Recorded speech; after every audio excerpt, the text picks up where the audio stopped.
White Over Black, American Attitudes Towards the Negro, 1550 to 1812. This here is a book that we're going to be discussing in this series, and we're going to be breaking it down and doing some commentary on it. And this book here was written in 1968 by the American historian Dr. Winthrop D. Jordan, a PhD from Brown University. Now, this book here is a highly esteemed book in regards to the topic of race because it addresses some of the earlier attitudes that developed regarding people who were different in physical characteristics. And so this is a great starting point for the topic of race because it covers a lot of ground, and also it goes in depth in many of the aspects that relate to the topic of race. And so most importantly for us is to be able to look at the information contained within this book and also the other books through a certain lens. Therefore, we can extract meaning from the text and then use that knowledge and information to do something about it, right? Because it's not useful if you just grab a bunch of information and you just sit there and have a library of information stored in your mind. So the idea is to extract information and then put it to use, practical use. And so that's what we're going to be doing. That's the purpose of these lessons and for bringing out the information. Now, when opening up the book here, White Over Black, American Attitudes Towards the Negro, 1550 to 1812.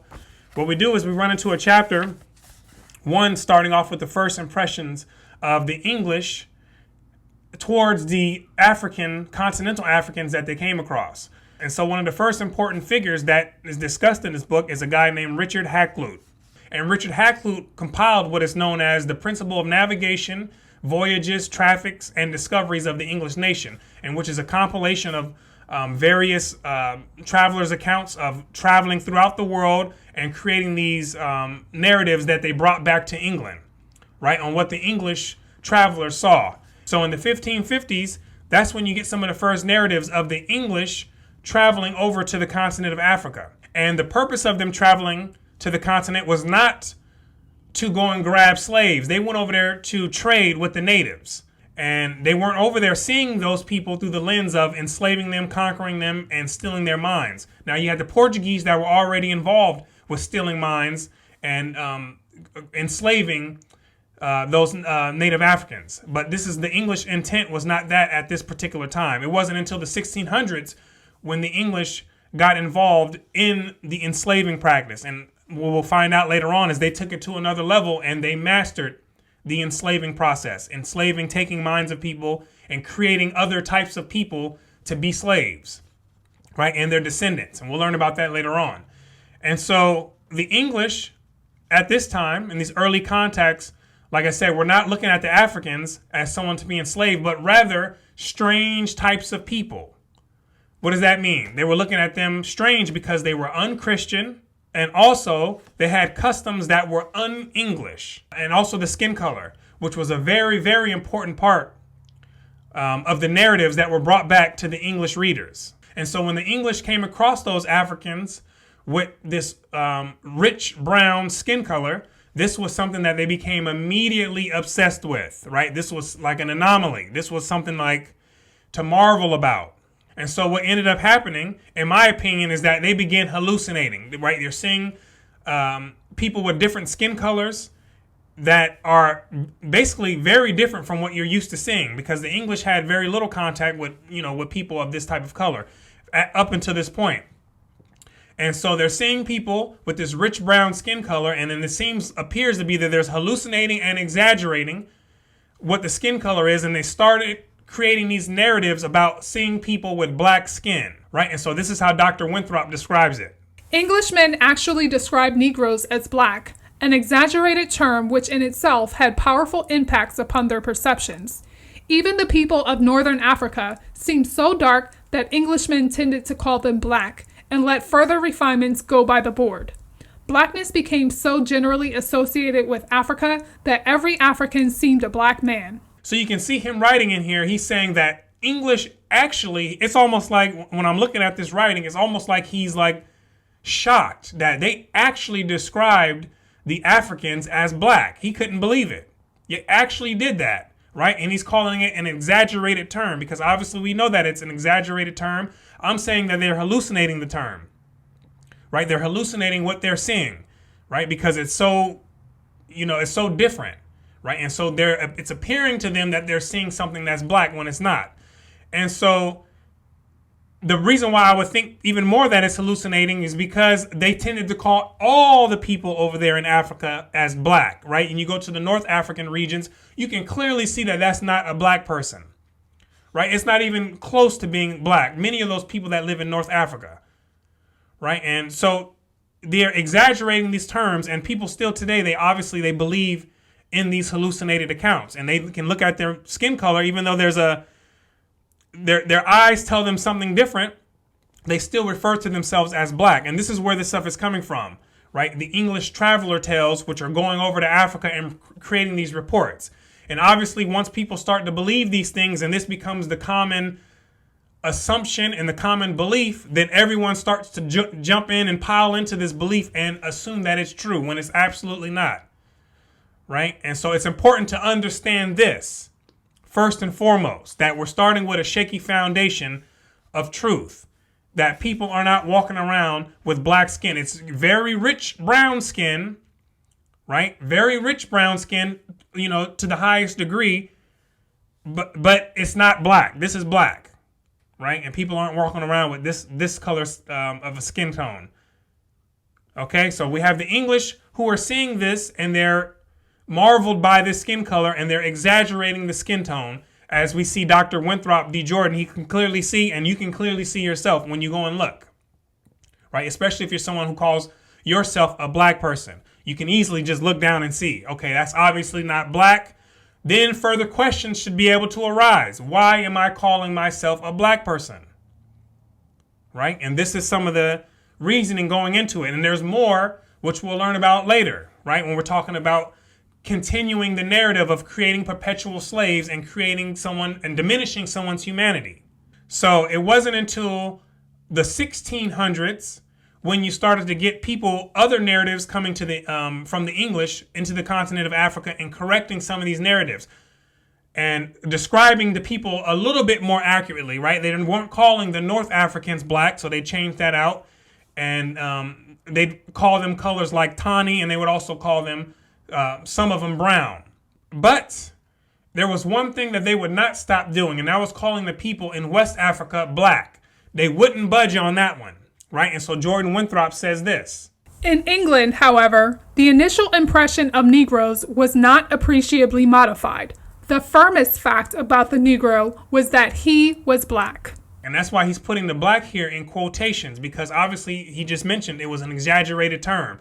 But the firmest fact, understand that the English were not going to let go, is that we have seen black people, and they were already obsessed in their culture with these ideas of blackness and whiteness, right? This is where we get these ideas from today, the blackness and the whiteness ideas, and these two contrary ideas and polarized concepts. And so they already had that in their culture, and then they're not willing to let it go at this point. They, in their mind, have seen a black person, and it was firm. Right? No matter how rich you can show, hey, this is a person that's brown skinned. Nope, that's a black person. That's in their mind. And you can still see it today, how that mindset has transferred over into people who identify themselves now as black. They can clearly see that it's not that, but in their mind, they won't budge from it. They think that it's black too. Right? And so this is where this stuff is stemming from. An old English mindset transplanted into other people from today. Right? That's how this trail has carried itself along all the way up until today's time. Right? So the firmest fact was that he was black. They they fixed the other interpretations and describing the other Northern Africans as being black. They say, no, that's not that. They're going to call them other colors, tawny and brown and other things. But the Negro from West Africa, and you can look at pictures of people from West Africa, you can see clearly that those people are not black, right? You can see that. And you can see people here today in the United States of America. You can clearly see that the richest brown skin, someone like Wesley Snipes or Akon, that these people are clearly not this, right? Black. Right? So these are ideas that we have to deal with, right? And this is why it's important when we're going through this book. And so, like I mentioned, the English culture had already had ideas and concepts about the colors of black and white. And so the English ideas and culture had blackness as something that was a symbol of all the degrading concepts, all the evil and debased concepts were used and pretty much packaged in this idea of blackness. Right? Because black in itself just is a color. It's just a color. It's not until the humans start infusing it with meanings, then it starts to take on different meanings and symbols. Right? And so this is what we see the English doing. And then we also have the ideas and the concepts that are to express all things positive, things that are supposed to be looked at as good, things that are uplifting, things that are, what someone would term like a godlike. Those things were lumped and symbolized in the concept of white. Right? And so you have two contrasting ideas here. And this is in the mind already of the English as they're going over into the African continent. Right? And so they're taking this idea and they're placing it on the Africans. Right? And it has these loaded, intense meanings in here. Watch, and this is what Dr. Winthrop says. White and black connoted purity and filthiness, virginity and sin, virtue and baseness, beauty and ugliness, beneficence and evil, God and the devil. So understand clearly that this color here, black, in the English culture has these intense meanings that are aligned with this, right? And lumped into this color, right? Meanings placed into them. The devil being one of them, evil being another one, right? You can look in the dictionary to find many of these things. Sinister, wicked, demons, all those things are lumped into this. Sorrow and sin, unlucky, malicious, all those ideas come from the English mind packed into these, this symbol here as black. And then they're taking that idea of this blackness and they're lumping it on people who have rich brown skin. And then getting people to believe that this black and all these ideas that are associated with the blackness is attached to these people with the rich brown skin. Now, the people with the rich brown skin, the Africans at that time, they didn't have these ideas about these concepts. They didn't look at their skin as a black and something to be looked at as devilish, demonic, something malicious, wicked. They didn't have these ideas and these concepts. It's not until the English brought those over there that they begin to see it from that lens. Many accounts of Africa reported explicitly that the Negro's preference in color was inverse to the Europeans. Even the Negro's features were conceded to be appealing to Negroes. And what else is there to expect, right? Obviously, if people are living amongst each other and they have similar skin tones, they also have similar physical features, obviously there's no room to really debase anything, right? Everyone has the same thing. It's just a skin color, right? So they didn't have these ideas of a certain skin tone being attached to something that was bad or the devil or evil, right? That's not until the English came with those ideas and then transplanted those ideas into people, right? And which we still see today. Now, from some of the earlier contacts of people with fair skin coming in contact with people of rich brown skin, there have been some curiosity about what is the cause of people having rich brown skin. And so you see this account starts out as a smaller curiosity in the ancient Greeks and then developing all the way up until the English, which have, basically this obsession. And so when you go to the ancient Greek accounts, Dr. Winthrop says that there's the Greek fable with Phaeton driving the sun chariot through the heavens. And as he's going crazy, he accidentally basically turned the Ethiopians from a fair skin into a rich skin type of people, right? That was their explanation to deal with the curiosity of the differences in the skin tone, right? Then you also have Ptolemy in the Greeks, who has a different explanation. People in certain regions being exposed to the sun, they develop certain skin tones, right? And that was a common view held by many during the earlier period. Then you have coming up to the English society where they're also curious and obsessed, and they want to know if we take people with rich skin, move them to the colder climate, will their skin color basically change back into a fair skin tone? And eventually the English came to realize that the skin color was innate and that it wasn't changing. And so Dr. Winthrop says this. There was good authority in Jeremiah 13, verse 23. Can the Ethiopian change his skin or the leopard his spot? Elizabethan dramatists used the stock expression, quote, to wash an Ethiop white, end quote, as indicating the sheer impossibility. So you can see the expressions developing in the English mind. To wash an Ethiop white, that was synonymous with means like it's impossible. These are the developments coming into the racial ideology later on, right? And coming into what we have today, right? This racial ideology, right? This is what we're seeing develop in this book here, right? In this book here, subtly developing over time. Let's get some more. In 1578, a voyager and speculative geographer, George Best, announced that, quote, I myself have seen an Ethiopian as black as coal brought into England, who taking a fair English woman to wife, begat a son in a respect as black as the father was, whereby it seemeth this blackness proceeded rather of some natural infection of that man, which was so strong that neither the nature of the clime, neither the good complexion of the mother concurring, could anything alter, and therefore we cannot impute it to the nature of clime, end quote.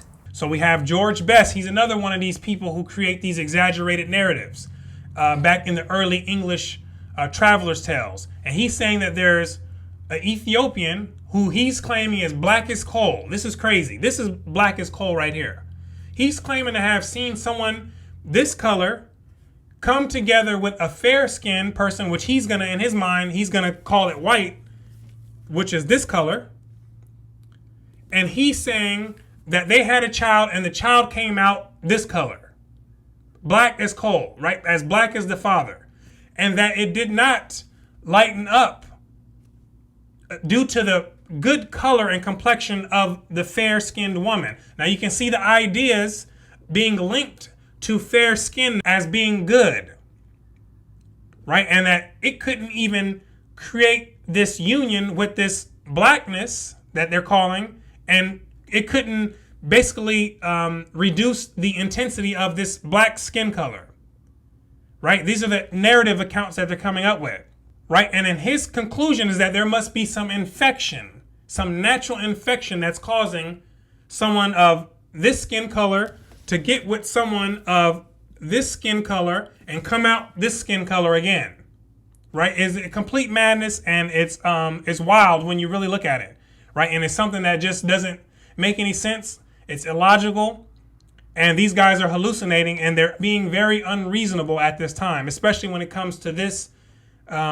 particular subject, right? They were intelligent in many other areas, right? And many other innovations. But when it came to the skin color thing and understanding other cultures, this is where they failed miserably, right? And we have to recognize that because America has inherited this failed culture, right? And it has propagated it and enhanced it, right? And it stems from foolishness and madness, right? And you can still see these ideas attached to the fairness with goodness in the black community, right? And this idea of blackness attached to the badness, and anything that's dealing with natural hair texture, skin color, with people who are labeled as blackness in the black community, that's also looked at as a bad thing as well.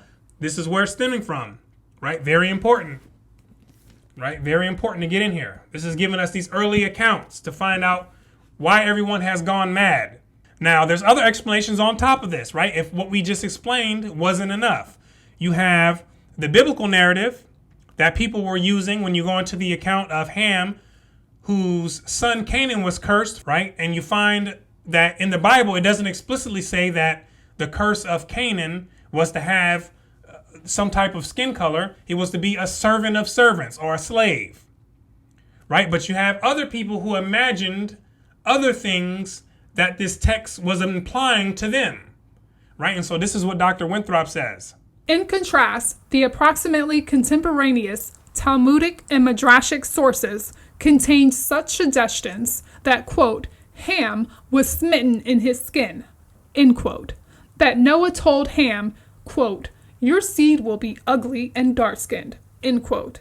And that Ham was father, quote, "of Canaan, who brought curses into the world of Canaan, who was cursed of Canaan, who darkened the faces of mankind," end quote. Of Canaan, quote, "the notorious world darkener," end quote. So you can see just how far the imagination can take a person, right? When they're taking these accounts and they're filling in the blank and what they can extract, what meaning they want to extract from it. And in this case, they're saying Canaan's curse is to have this rich colored skin, right? Which what they're calling dark skin.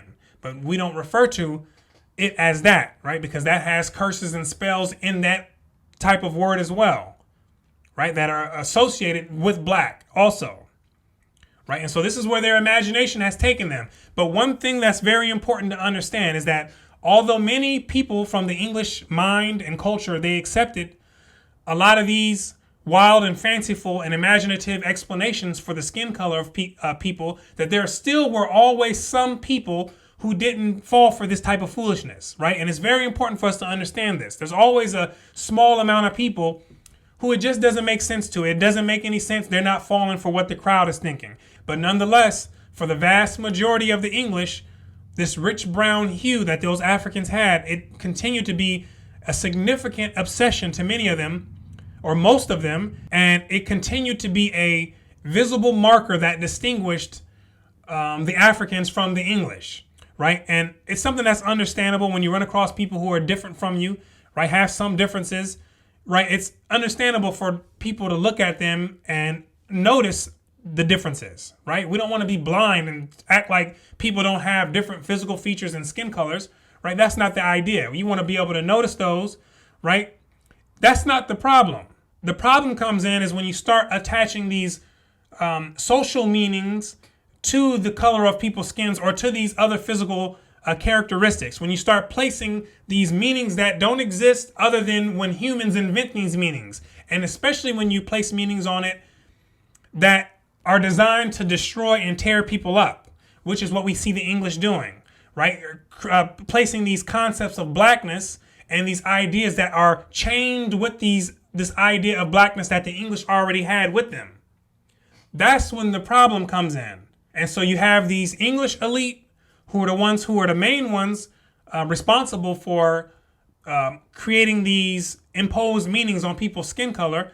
But also, in addition to the elite, you also have the religious sect who's also involved in this as well. The Negro's color set him radically apart from the Englishmen. It also served as a highly visible label identifying the natives of a distant continent, which for the ages Christians had known as a land of men radically defective in religion. So now you have the Christians who have no understanding of the cultural practices of these people that they're narrating on. They don't have any inner understanding of what these religions are that these people are practicing, but they're creating these bold claims that these people are defective in religion, right? And void of a God, which we'll read about as we continue going, right? They're creating these narratives along with these ideas of blackness that are being attached to these types of people. This is going into the psyche, the narrations, and into the psyche of the English as a whole, the way that they view these, what they call strange people, right, living in a distant land, right? So let's continue going. However much Englishmen disapproved of popery and Mahometanism, they were accustomed to such perversions. Yet they were not accustomed to dealing face to face with people who appeared, so far as many travelers could tell, to have no religion at all. Steeped in the legacy and trapping of their own religion, Englishmen were ill-prepared to see any legitimacy in African religious practices. Judged by Christian cosmology, Negroes stood in a separate category of men. Can we still see this today? Absolutely. This English mindset has been transplanted into other people. Matter of fact, the descendants of many of these people have now become agents of this type of idea, right, that we're reading about, where they don't have any understanding of what those practices are. And I have to say, I was in there too. I'll be the first one to tell you. I was an agent too of that English mindset until I understood what it was about.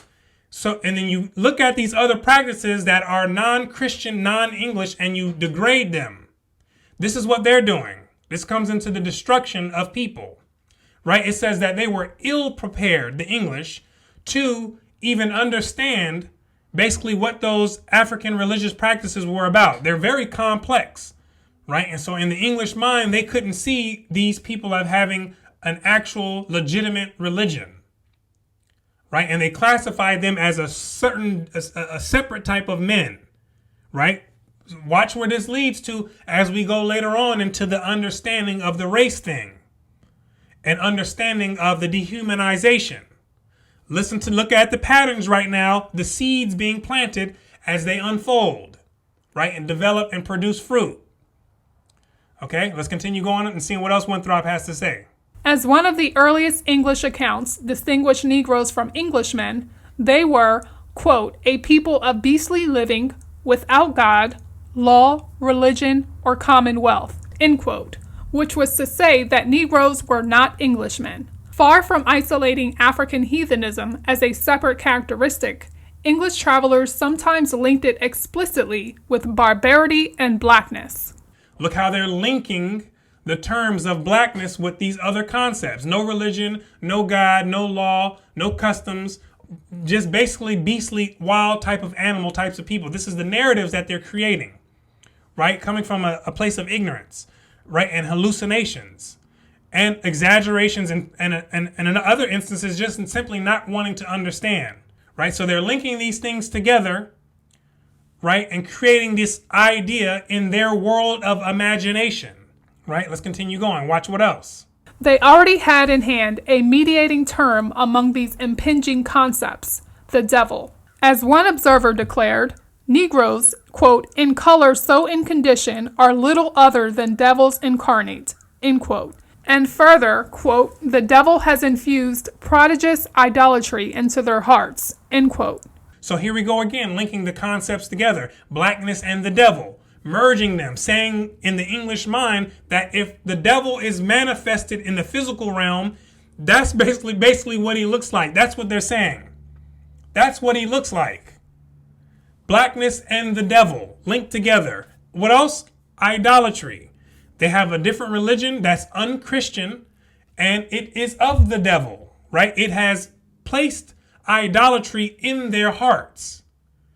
Do we still see this today? Absolutely. People don't understand something? That's the devil. Now you're seeing that old English mindset being brought into today's time and transplanted into people, right? It has worked its way up into today's time, and it manifests in this type of manner. When you hear people talking about that, if someone brings up the African religion, especially when they're ignorant and they look at it and say, that's the devil, that's the old English mindset.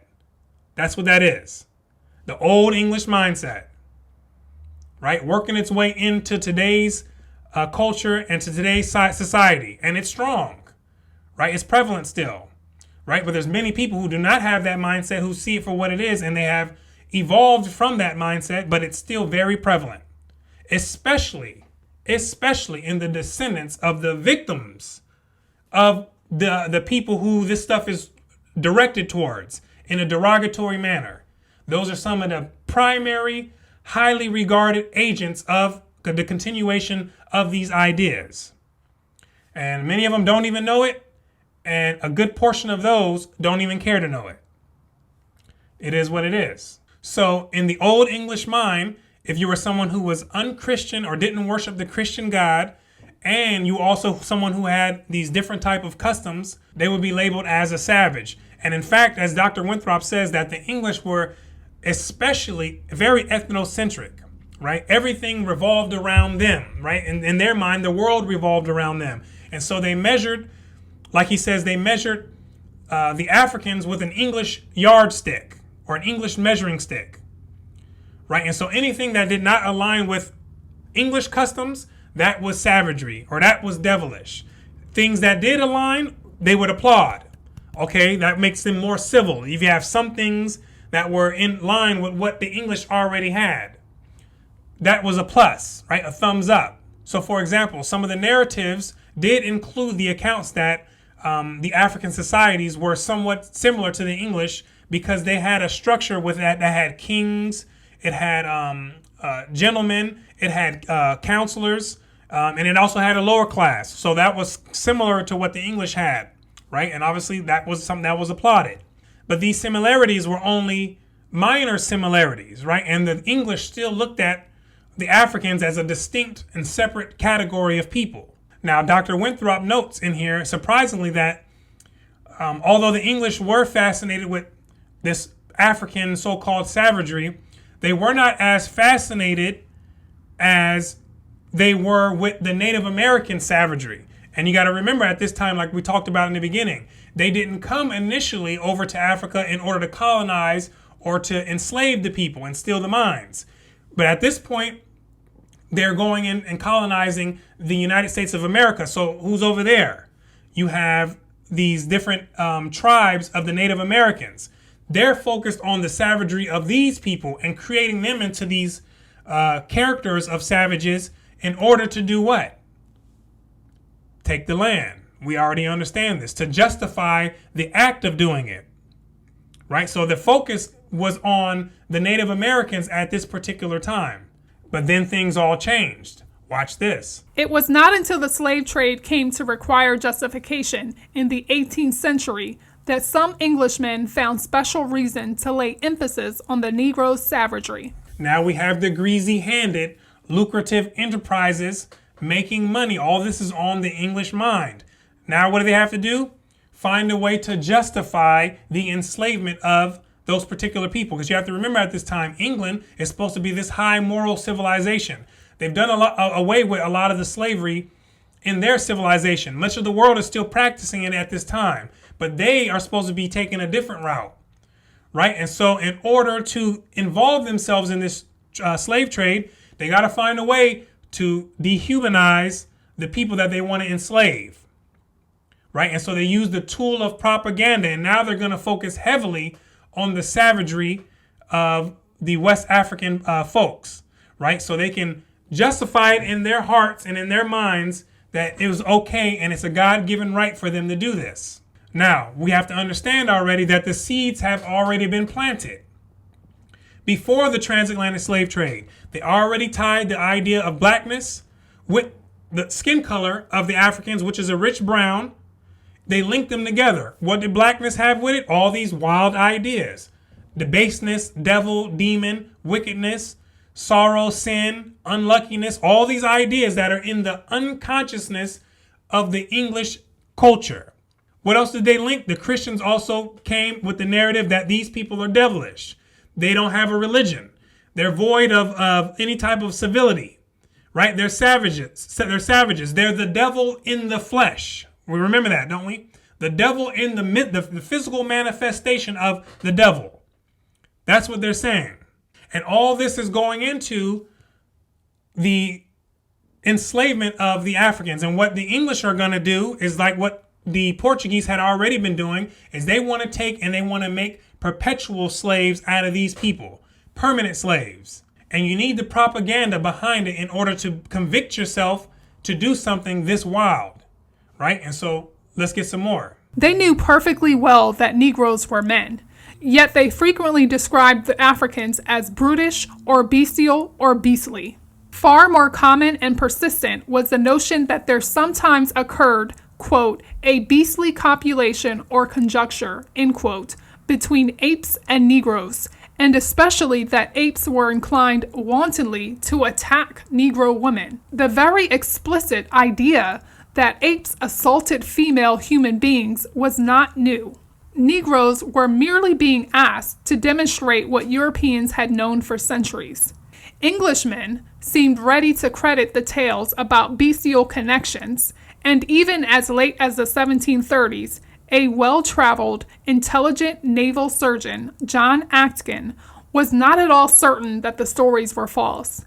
And so many of these travelers are creating these accounts and they're bringing it back to England, where the people are enjoying and indulging in this particular type of narration, because this is what the English culture loves at this particular time, right? They want to see this. They want to hear about a black person. They want to hear about some form of bestiality. They want to hear about these ape-like men and all these things coming together in these wild relationships. They want to hear this type of stuff. Even to the point where it's talking about even all the way up until the 1730s, where you have people who are supposed to be what you would call intelligent people, right? The naval surgeon, John Atkins, is still having a hard time finding out if he should be able to believe these accounts or not, right? He's wrestling with the idea if apes are out there actually really attacking women and forcefully putting themselves on them. This stuff is wild, right? It's really wild. You have to look at it, see it for what it is, find out where this mindset is coming from, and then you have to do something with it, right? You have to do something about it. Now, with all this being said, you have in the year 1699, there's a guy by the name of Edward Tyson, who was an English scientist and a physician, and he did a comparative study on the structure of the apes compared to the humans, and what he concluded is that the apes were on a lower structure than that of man. And this is a lower structure in what is called the Great Chain of Being, which is a Christian idea. When they imagine that you have kind of like this link between God and all the way to the lowest form. So you have God, you have angels, you have humans, plants, and minerals on the lowest level, right? And there's a great link between these beings. So humans were supposed to be one level above the apes, is what he concluded and shown in his research. But despite showing that, the English didn't want to budge in the position that they had. These stories and narratives that they had grown to love, cherish, believe in, they didn't want to leave those alone. And this is what Dr. Winthrop says. Tyson's conclusions did nothing to weaken the vigorous tradition which linked the Negro with the ape. Now notice in here, Dr. Winthrop describes it as a vigorous tradition, meaning that that tradition is very powerful, right? It's running rampant. It's something that's firm, right? The English did not want to give that up. Despite the research that had came out, they don't care about any of that. They didn't want to face any of those facts. The Negro is connected with the ape in their mind, right? That's all it is, point blank, period. Those are the ideas that they held on to. And they slowly over time started to wither away, but it was strong at that time, right? And so in the English imagination, they wanted it to be true that the African and the apes were having these wild types of intercourse relationships. And so this is what Dr. Winthrop says here. The sexual association of apes with Negroes had an inner logic which kept it alive without much or even any factual sustenance. By forging a sexual link between Negroes and apes, furthermore, Englishmen were able to give vent to their feeling that Negroes were a lewd, lascivious, and wanton people. So we can see that this is not a matter of fact that we're dealing with, but rather we're dealing with people who are imagining things and creating ideas and wanting to keep them alive. But why? Why is it that the English felt the need to come over to the African continent and be so critical of the culture, the customs, the skin color, the events that they saw? What was behind that? Now, when you read in the book, Dr. Winthrop describes that the English are going through this kind of Reformation period where personal piety, self-development, religious reform, self-scrutiny, these are types of cultural transformations that are occurring in that society. And so basically what he says is that all of the characteristics and traits that the English are trying to get rid of within themselves, they're seeing some of these things in the other people. And basically what it is writing about it and kind of like shining the light on other people doing those things that the English are trying to themselves get rid of and do away with. It helps the English psyche feel better about themselves in a sense, right? So when they can go over there and they can describe people as doing things that they're trying to not do or to get away from, then it can shine and reflect the light on the English as we are a superior people. You know, they do that type of thing. We do this, right? They have those customs. We have better customs, right? We used to do that back then. We now do this, right? Higher upliftment of the English, right? In their own psyche and their morale, right? And so many of these exaggerated, purely imaginative, and even some of the true ones, accounts of what they went over there and saw, much of this stuff is in relation to what it is that they're dealing with within themselves as a culture, right? And so Dr. Winthrop Jordan, he ends the chapter saying this. It was the case with the English confrontation with Negroes then that a society in a state of rapid reflux, undergoing important changes in religious values, and comprised of men who were energetically on the make and acutely and often uncomfortably self-conscious of being so, came upon a people less technologically advanced, markedly different in appearance and culture. From the first, Englishmen tended to set Negroes over against themselves, to stress what they conceived to be radically contrasting qualities of color, religion, and style of life, as well as animality and a peculiarly potent sexuality. What Englishmen did not at first fully realize was that Negroes were potentially subjects for a special kind of obedience and subordination which was to arise as adventurous Englishmen sought to possess for themselves and their children one of the most bountiful dominions of the earth. When they came to plant themselves in the New World, they were to find that they had not entirely left behind the spirit of avarice and insubordination. Nor does it appear, in light of attitudes which developed during the first 2 centuries in America, that they left behind all the impressions initially gathered of the Negro before he became preeminently the slave. So we can see in these accounts, it gets us closer into the insight of the English and the mindset that they had and what caused them to do exactly what they did. Why did they take this approach that they had taken?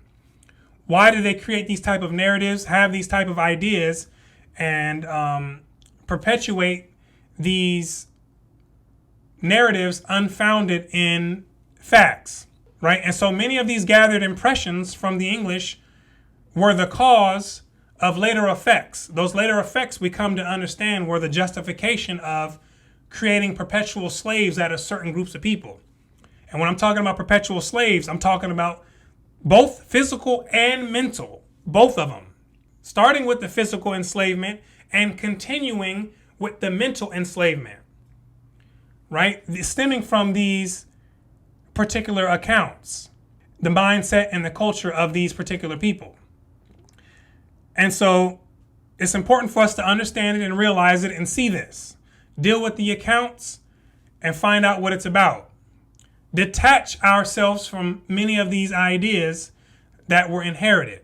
And so this is the end of the commentary on Chapter 1, White Over Black, The American Attitude Towards the Negro, 1550 to 1812 by Dr. Winthrop D. Jordan.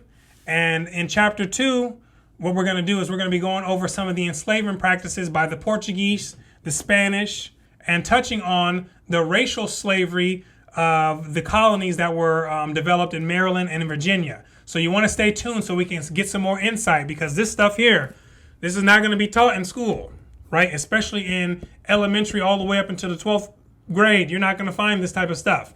Dealing with it from this particular type of lens. And this is the way we have to deal with it, right? We got to see this stuff for what it is. So my name is Brooklyn St. Michael, and I'll see you on part 2.